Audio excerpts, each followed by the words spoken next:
mamatay din yung mismo puno niya mga kanibuhay. So, ang gawin lang natin ay meron tayong magkatayo, pa-slanting lang mga kanibuhay. So, kato naman tayo yung patay pa. Mayroon pa ang as.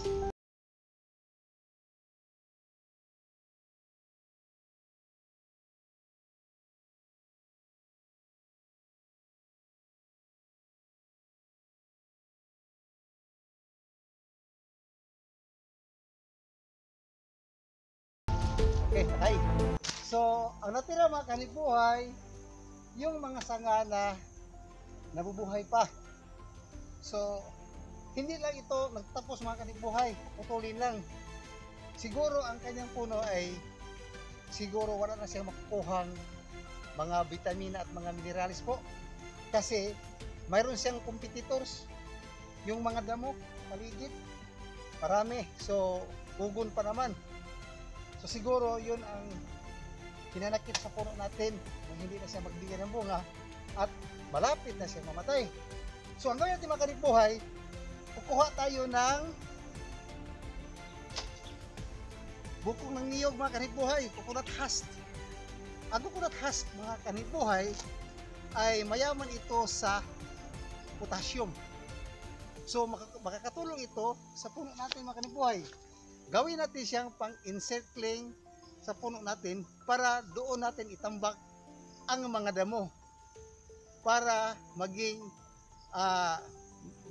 mayaman sa vitamina at mineralis yung mga damo na malalanta sa puno ng ating lansones. Okay, ito ay tinatawag na mulching. Ang mulching mga kanibuhay ay maraking bida po sa pag-rejuvenate ng lansones kasi ang mulching mga kanibuhay yung saan doon mo itambak yung mga damo, hindi na siya, wala nang tutubong mga damo mga kanibuhay. So, wala na tayong competitor sa puno natin. So, ang gawin lang natin, organic approach ito mga kanibuhay, wala tayong chemicals o inorganic na mga fertilizer.